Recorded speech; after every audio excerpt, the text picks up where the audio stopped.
শুভেচ্ছা জ্ঞাপন কৰিছোঁ। আচলতে আপোনালোকে এতিয়া বিহু উপভোগ কৰিব আহিছে। মই দীঘলীয়া কথা কোৱাৰ কাৰণে ইয়াত থিয় হোৱা নাই। সকলো ৰাইজে ইয়াত হিয়াৰ জয়ী এই অনুষ্ঠানৰ সৈতে আপোনালোকে আত্মিকভাৱে সম্পৰ্কেৰে অনুষ্ঠানটো জীপাল কৰিছে। সদৌ ওদালগুৰি জিলা ছাত্ৰ সন্থাই এই জিলাখনৰ শিক্ষা, সাহিত্য, সংস্কৃতি সকলো দিশতে ৰাইজৰ অভিভাৱকত্বত, সন্মানীয় শিক্ষাগুৰুসকলৰ অভিভাৱকত্বত সদায় একক আৰু অনন্য ৰূপত কাম কাজসমূহ কৰি আহিছে। সদৌ ওদালগুৰি জিলা ছাত্ৰ সন্থাই এই অঞ্চলৰ জিলাখনৰ ছাত্ৰ ছাত্ৰীক শৈক্ষিক ভৱিষ্যত সুনিশ্চিত কৰিব পৰাকৈ এক সাংস্কৃতিক দিশৰ আন্দোলন, সাহিত্যৰ দিশত, ক্ৰীড়াৰ দিশত সদায় ৰাইজৰ সহযোগত সদায় কাম কাজসমূহ নেতৃত্ব লৈ আহিছে। আৰু এই বিহুখন এইবাৰ ৰৌতাবাসী ৰাইজৰ সহযোগত খুব সুন্দৰকৈ আয়োজন কৰি ৰৌতাবাসী ৰাইজে যি দিহা পৰামৰ্শৰে এই বিহুখন উদযাপিত কৰিলে, তাৰ বাবে আমি সদৌখন ছাত্ৰ সন্থাই পবিত্ৰ মজিয়াৰ পৰা ইয়াত উপস্থিত থকা প্ৰতিগৰাকী ৰৌতাবাসীলৈ আন্তৰিক শ্ৰদ্ধা আৰু শুভেচ্ছা জ্ঞাপন কৰিছোঁ। আমি সকলোৱে জানো যে জাতীয় জীৱনৰ প্ৰাণস্পন্দন আমাৰ বহাগ বিহু। বহাগ মানে আমাৰ আশা, বহাগ মানে আমাৰ প্ৰত্যাশা, বহাগ মানে আমাৰ সপোন।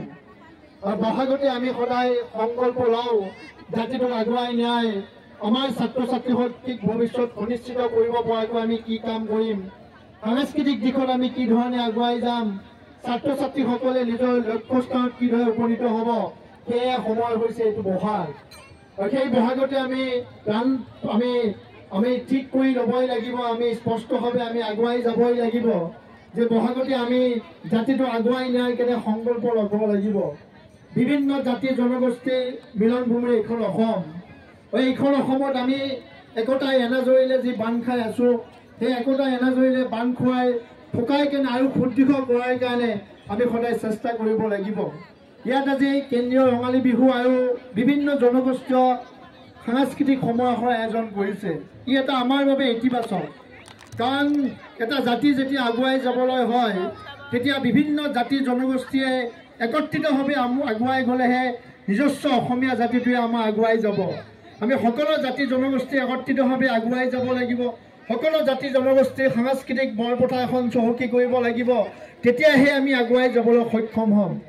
বিভিন্ন ক্ষেত্ৰত বিভিন্ন ব্যক্তিয়ে বা বিভিন্ন সময়ত আমাৰ যি এনাজৰীদাই আমাৰ সমন্বয় বাৰ্তা, সমন্বয় ভাতৃত্ববোধ, এই এনাজৰীদাই ছিঙিবলৈ চেষ্টা যত্ন কৰি থাকে। কিন্তু আমি ৰাইজে বা আমি সকলোৱে একত্ৰিতভাৱে এই কথাটোৱে মনত ৰাখিব লাগিব যে আমি আমাৰ যাত্ৰা, আমাৰ লক্ষ্যস্থানত আমি উপনীত হ'ব লাগিব। আৰু অসমীয়া জাতি সদায় বিশ্বৰ গৰ্বত নিজৰ স্বাভিমান সত্তা হৈ সদায় জিলিকি আছিল আৰু সদায় জিলিকি থাকিব লাগিব। এই বহাগতে আমি প্ৰাণ ল'ব লাগিব, পণ ল'ব লাগিব যে আমাৰ সদায় লক্ষ্যস্থিৰ আমি সদায় ঠিক কৰি থৈ আমি আগুৱাই যাব লাগিব। মই বিশেষ দীঘলীয়া কথা নকওঁ। আজি ইয়াত সুন্দৰকৈ ইয়াত অনুষ্ঠিত হ'ব বিভিন্ন জাতি জনগোষ্ঠীৰ সাংস্কৃতিক সমাৰোহ। এই সংস্কৃতিৰ দিশেৰে যাতে আমি আগুৱাই যাব পাৰোঁ। ৰাজনীতিয়ে সদায় সমাজ ভাঙে, সংস্কৃতিয়ে সদায় সমাজখন একত্ৰিত কৰে। এই সংস্কৃতিৰ বৰপথাৰ দৰে আমাৰ সমাজখন একত্ৰিত কৰিব লাগিব। আৰু প্ৰতিগৰাকী উঠি অহা নতুন প্ৰজন্মৰ ছাত্ৰ ছাত্ৰী, যুৱক যুৱতীয়ে আমাৰ নিজস্ব কৃষ্টি সংস্কৃতি সভ্যতা আমি জীয়াই ৰাখিব লাগিব।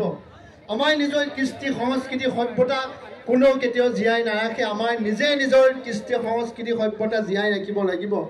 অসমৰ প্ৰতিগৰাকী ছাত্ৰ ছাত্ৰীয়ে বিহু নাচ জানিব লাগিব, বিহুগীত জানিব লাগিব। সকলো জাতি জনগোষ্ঠীৰ ব্যক্তিসকলে বা ছাত্ৰ ছাত্ৰীসকলে নিজৰ জনগোষ্ঠীৰ